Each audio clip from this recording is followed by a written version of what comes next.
Happy new year, નવા વર્ષના રામ રામ, જય શ્રી કૃષ્ણ, જય સ્વામિનારાયણ. તો મિત્રો, આજનો ટોપિક છે આપણે કરંટ અફેર વિશેની માહિતી. કઈ તારીખ?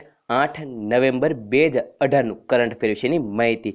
મિત્રો, તમે મચામાં પહેલી વખત આવ્યો, નીચે એક લાલ કલરનું સબસ્ક્રાઇબનું બટન હશે. સબસ્ક્રાઇબર તો ફ્રી છે અને બાજુમાં નાનો તો બેલ છે, તેના પર ક્લિક કરજો એટલે ડેઈલી મારા આવનાર વિડીયોની માહિતી તમને એક નોટિફિકેશન બેલ દ્વારા મળતી રહેશે. આઈઆઈટી મદ્રાસે બનાવ્યું દેશનું પહેલું માઇક્રો પ્રોસેસર શક્તિ. ભારતમાં સાયબર એટેકને જોખમ ઘટશે.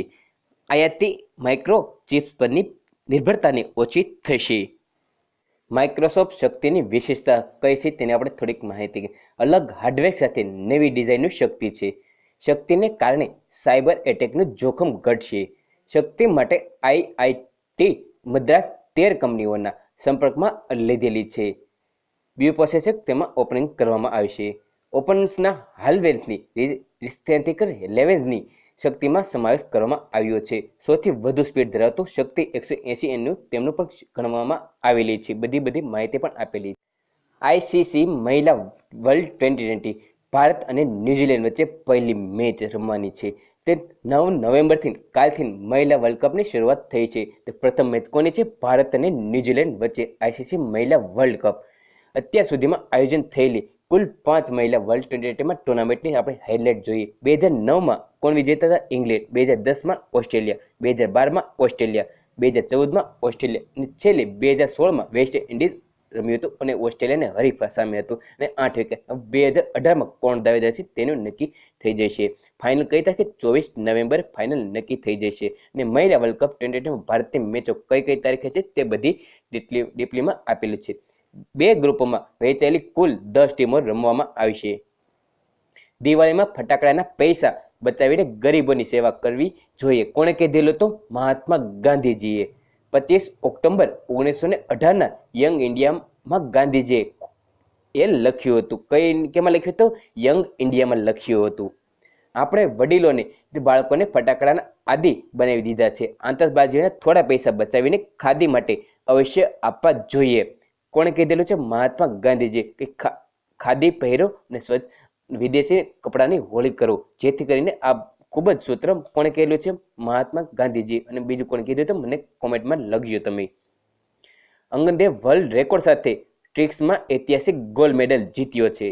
8મી એશિયન શોર્ટ ગન ચેમ્પિયનશિપમાં ભારતને પ્રથમ ગોલ્ડ મેડલ અપાવ્યો છે. કોણે? અંગદે. ભારતીય સ્કીક શૂટર અંગદેવ સિંહે બાજવાએ કુવેન્તાના આયોજિત 8મી એશિયન શોર્ટ ગન ચેમ્પિયનશિપમાં પુરુષ સ્કીટ સ્પર્ધામાં દેશની ઐતિહાસિક ગોલ્ડ મેડલ જીત્યો હતો. અને આ પ્રથમ વખત બન્યું કે જ્યારે કોઈ ભારતીય સ્કેટ શૂટમાં કોઈએ મહાવિદ્યાને અથવા તેમની સાથે જીત્યો હોય. 60માંથી 60 નિશાન તેણે તાક્યા હતા. અયોધ્યામાં 151 ફૂટની રામની પ્રતિમા બનશે. કોણે કહ્યું છે? યોગી આદિત્યનાથે. ખાસ કોની પ્રતિમા બનવા છે? જે અયોધ્યાનું નામ બન્યું છે, ક્યાંનું બન્યું છે? રામ મંદિર અંગે કાનૂની અડચણને ધ્યાનમાં લેવા ઉત્તર પ્રદેશના મુખ્યમંત્રી યોગી આદિત્યનાથે અયોધ્યામાં ભગવાન શ્રી રામની વિશાળ મૂર્તિ બનાવવાની જાહેરાત કરી છે. 151 ફૂટની આ મૂર્તિ સરજુ નજીક બનાવાશે. ક્યાં ખાલી એવી પણ પૂછે કે 151 જે રામની પ્રતિમા બનાવવામાં છે તે કઈ નદી નજીક બનાવશે? સરજુ નદીના કિનારે નજીક બનાવવામાં આવશે. યોગીએ કહ્યું છે. જે બધી માહિતી છે તમે જોઈ શકો છો. નાસા આકાશ ગંગાની સ્થિત કરતા ચહેરાવાળી તસવીર કેદ કરવામાં આવેલી છે. તમે પણ તસવીર જોઈ શકો છો. કેવી કે નીચે તસવીર ગોળ ચિહ્ન છે તે જોઈ શકો છો. વોશિંગ્ટન અંતરિક્ષ એજન્સી નાસાના હબલ ટેલિસ્કોપે આકાશ ગંગાઓની એવી રચના કેપ્સ્યુલ કરી હતી કે જે સ્મિથ કરતા ચહેરા જેવી દેખાય છે. ટેલિસ્કોપના વ્હાઇટ ફિલ્ડ કેમેરાથી લેવાયેલી તસવીર તમામ આકારો અને રંગોની આકાશગંગાઓથી ભરેલા અંતરિક્ષમાં વચ્ચે એક પટ્ટી દેખાય છે, જેમાંથી મોટા ભાગની ગેલેક્સી ક્લસ્ટરિંગ HDHH જે 0952 + 3434 થી સંબંધિત છે. આજનો ઇતિહાસ.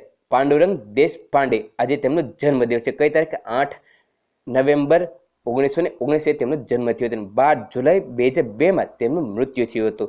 આજે માદામ રોલા અને મરાઠી સાહિત્ય પાંડુરંગ લક્ષ્મણ દેવનો જન્મદિવસ છે. કઈ તારીખે? 8 નવેમ્બર 1919 તેમનો જન્મ થયો હતો. આજે તેમનો જન્મદિવસ. તે કાયદાના સ્નાતક હતા અને સાહિત્ય વર્તુળમાં પુલ તરીકે પણ ખાય છે. કેવા નામ તરીકે પુલ તરીકે પ્રસિદ્ધ થયેલા હતા. ત્યાર પછી આજનો બીજો જન્મદિવસ છે મોહમ્મદ ઇકબાલ. કઈ તારીખ ખાય છે? 9 નવેમ્બરે તેમનો જન્મદિવસ છે. મોહમ્મદ ઇકબાલ કઈ રીતે? 9 નવેમ્બર 1877 તેમનો જન્મ થયો છે અને મૃત્યુ ક્યારે છે? 21 એપ્રિલ 1938 તેમનું મૃત્યુ થયું હતું.